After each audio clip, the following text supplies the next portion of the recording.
groston atau di atas 30 groston. Tapi yang terjadi adalah terjadi alimuat atau transshipment di laut.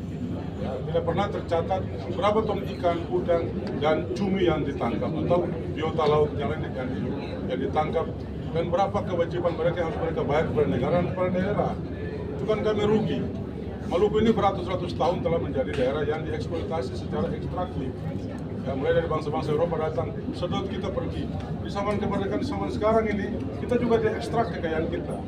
Jadi kita meminta kepada pemerintah pusat, tegakkan aturan tentang penangkapan ikan terukur itu, PIT ya. Kalau PIT itu kan mewajibkan semua aktivitas penangkapan itu dilakukan ke pelabuhan penangkapan ikan, supaya terkontrol oleh aparatur, oleh otoritas yang berwenang. Kalau nggak, kita nggak akan dapat manfaat apa-apa. Betul, ini kesadaran kolektif betul orang Maluku. Teman-teman harus sadar bahwa 718 itu menjadi daerah yang dieksploitasi luar biasa.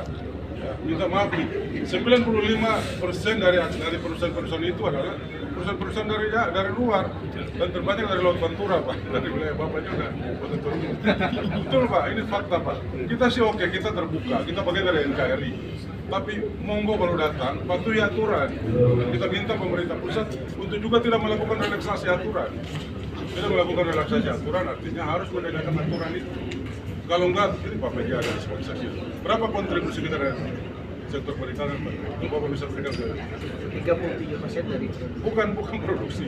Dana bagi hasil perikanan kita dapat berapa? Oh, nggak ada kecil. Itu satu dari segi regulasi. Kecil banget. Yang kedua apa kontribusi pendapatan negara bukan pajak untuk Maluku dari situ. Gitu kan? Jadi kita terus terang ke depan ini kita butuh semua dukungan termasuk isu. Kita harus melihat ini sebagai isu utama. Isu utama bahwa kekayaan kita selama ini diekstrak tanpa memberikan kontribusi terbalik yang pantas dan wajar untuk kepentingan Maluku. Jadi kita harus berjuang bersama-sama untuk memastikan situasi ini harus berubah. Anda tidak bisa dapat menjedot kekayaan kita lalu membiarkan Maluku, rakyat Maluku miskin, daerah Maluku tertinggal. Tidak bisa. Ada datang mengekstrak kekayaan kita untuk memberikan kontribusi, entah pajak daerah, entah retribusi, entah pajak, entah pendapatan negara bukan pajak. Itu kewajiban. Jadi mudah-mudahan kita ke depan harus bisa mengatasi itu ya. Terus itu terakhir dari saya. Izin Pak Rektor, pemikiran positifnya apa supaya untuk kementerian laut ini kan wilayahnya Kenya Angkatan Laut dan Kepala Air. Iya, kami akan bentuk tim terpadu dari semua otoritas terkait. Kepala Air, Angkatan Laut, Dinas Perikanan, Bakamla, semuanya. Dan sudah saya sampaikan kepada Menteri Perikanan di beberapa mengerjakan soal ini Pak. Berharap ini tidak boleh berlanjut lama-lama, kalau kita siap banget. Saya rasa begitu teman-teman ya. Izin Pak Rektor terakhir Pak Rektor. Izin Pak Rektor. Siapkan SDM Pak. Ya, SDM. Dalam rangka mempersiapkan SDM menuju 2045. Terima kasih.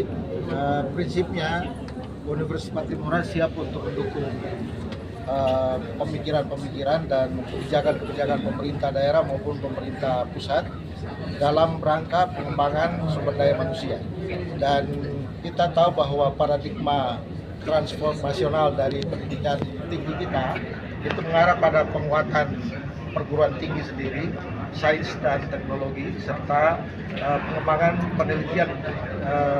penelitian dan pengembangan yang berdampak pada kesejahteraan masyarakat.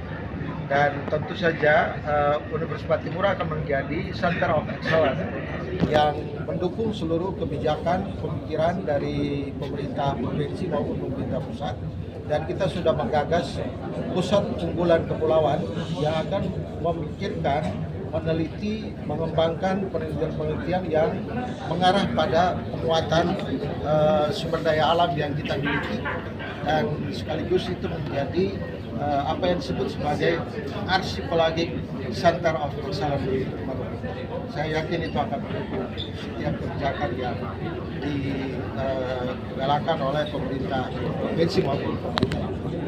Saya pikir demikian. Terima kasih.